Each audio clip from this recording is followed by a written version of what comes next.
So today's project is going to be a fairly simple one. I've got these 4 pieces of wood right here, and what I'm planning on doing is I'm planning on cutting them up into approximately 1 inch thick or maybe 1¼ inch slices all the way down. And then I'm going to take a good look at those slices and pick out a few of my favorites and see if I can build some sort of rustic wall hanging art piece out of them. Now, a lot of people might look at this wood and just think it's ugly old wood and not see much potential in it, but this is the exact kind of wood that I see a lot of potential in. So anyway, I'm gonna go ahead and get started, and I guess we'll see how it goes.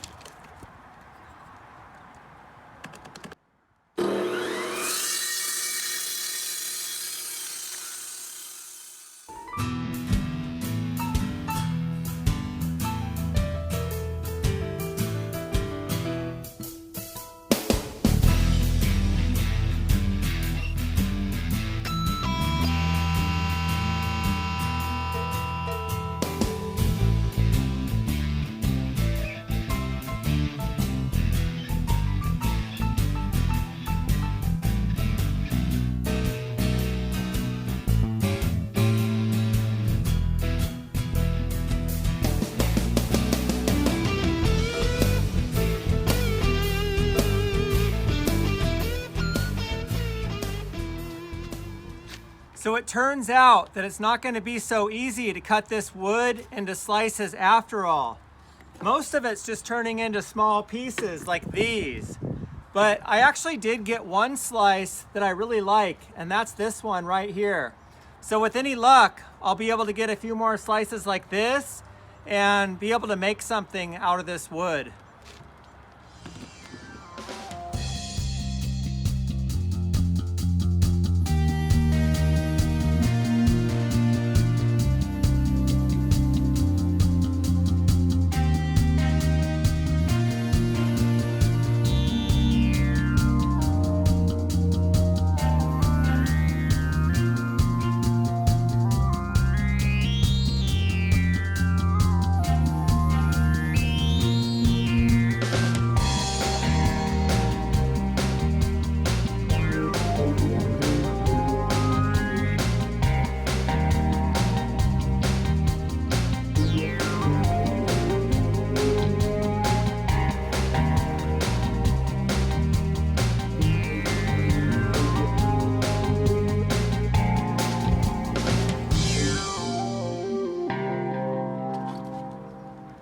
So before I began this project, I mentioned that it would be a fairly simple project to do. Well, it actually turns out it's not going to be so simple after all. I will say if I had a bandsaw, cutting this wood into slices would be a lot easier, but the wood really isn't cutting up like I imagined it would be. But that's okay. I'm just going to do the best that I can with my chop saw and try to get as many slices as I possibly can and see if I can actually do something with all this wood that I'm cutting up.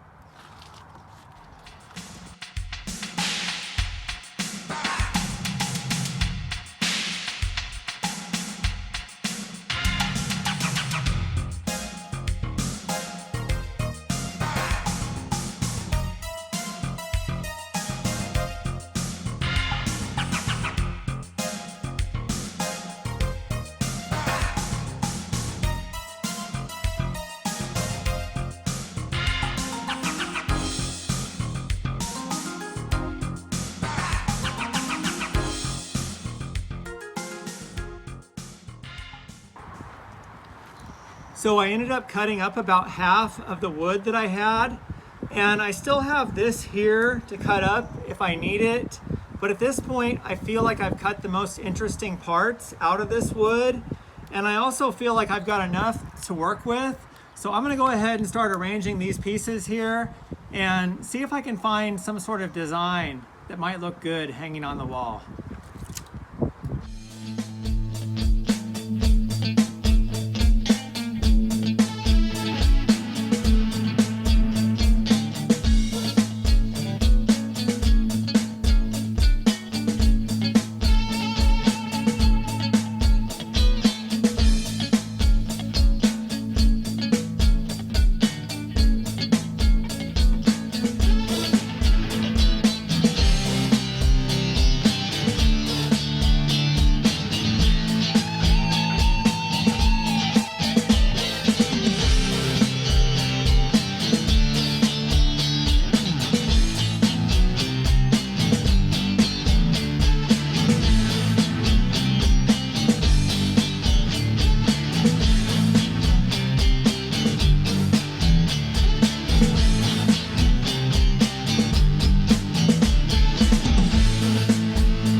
So the basic layout's all done. Now these pieces going around the outside are the frame pieces. So they're all going to be mounted to a piece of plywood to hold them all together. And these two pieces in the middle are the center pieces. So they're not going to be attached to plywood that's attached to the frame. What I'm going to do is once the frame's built, I'm going to go ahead and attach wires to the back of the frame and then suspend the two center pieces from the wires. So the other thing about a piece like this is I'm not going for pinpoint accuracy in any way as far as like spacing between the pieces or anything like that. This is just something where I'm just looking at it and sort of just making minor adjustments according to what looks good to me. But you're probably not going to see me with a tape measure measuring between the pieces and going for pinpoint accuracy, because with wood like this and an art piece like this, it's just simply not the goal.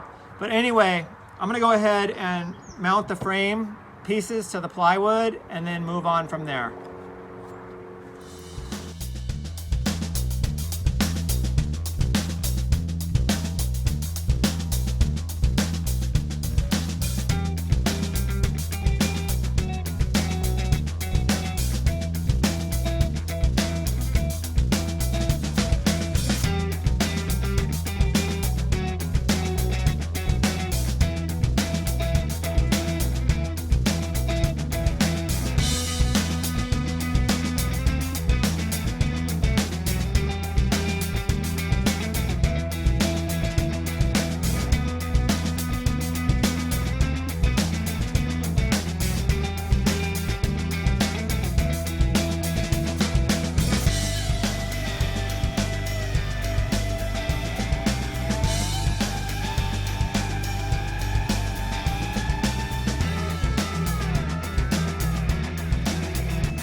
Okay, so I'm just about ready to start gluing everything down and stapling everything, but here's how I'm gonna do it. I'm actually gonna glue everything in place first before putting any staples in. Because if I just try to take one piece, put the glue down, and then I slide the frame over to the edge, and I put the staple in, then everything else is gonna move. So what I'm gonna do is I'm gonna glue everything down first, then let the glue tack up for a few minutes. And then once the glue has a few minutes to dry, then I can easily slide the frame over to the edge and start putting the staples in, and then none of the pieces should move. So I'm gonna be using 5/8 inch staples, which should be plenty long because I'm only going through one backer board for now, which is 1/4 inch. So that'll give plenty of bite to hold the pieces in place. And then later on, I'll be adding a second backer board.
So I'm getting ready to install the second backer board. Now the first backer board, I have the grains going horizontally, and the second one, I have the grains going vertically. And that's usually what I like to do, is alternate the grains.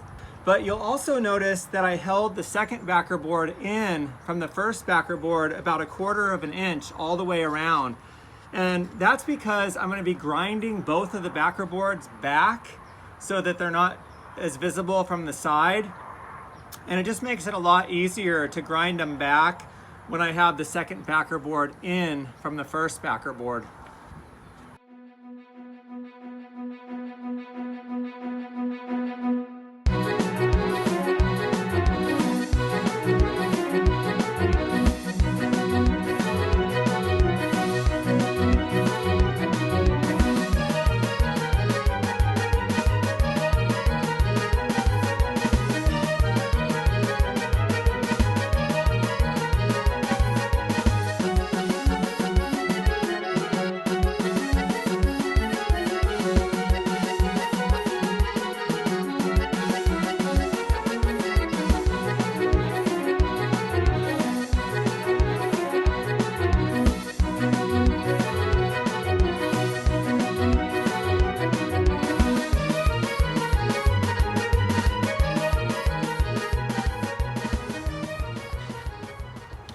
So I'm finally ready to put the finish on the piece. So I'm gonna be using a Czar Clear Antique Flat Polyurethane. And lately, this has been my favorite polyurethane to use. I actually really like the look of a flat finish on a rustic piece of art like this. I just think it looks so much better than a satin or a semi-gloss finish. And in most of my videos, I usually only show one coat of the polyurethane being put on. But the reality is that I always do 2 coats, and a lot of the times I do 3 coats. And on a piece like this, I'm probably gonna end up doing 3 coats. And the reason is because there's actually some loose pieces, and you probably can't see it from there, but right here, I can actually wiggle this piece right here. So by really working in this polyurethane and brushing it at different angles and really letting it soak in and putting 3 coats on, it'll actually almost act like a glue to help hold some of these loose pieces in place.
So as I was cutting up the wood that this project started out as, and that wood was crumbling underneath my saw blade and breaking up into little pieces, I really had to question myself as to whether or not this was a project that I actually wanted to follow through with.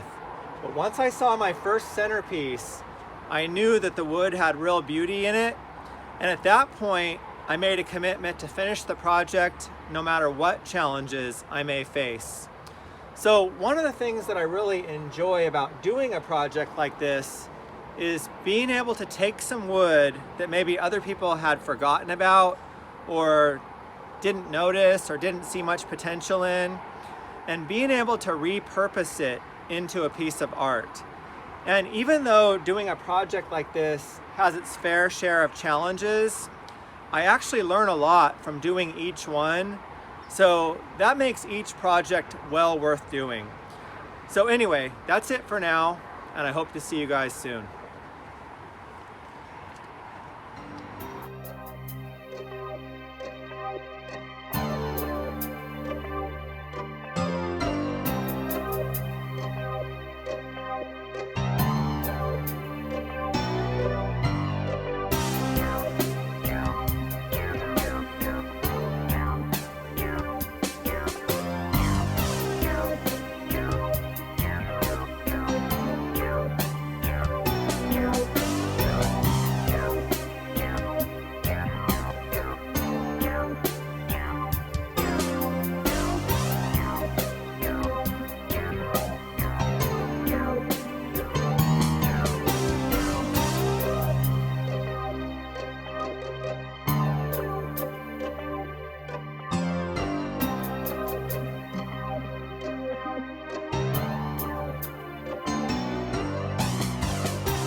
Oh hey guys, me, myself, and I here, just kicking back after the project, having a little bit of H2O.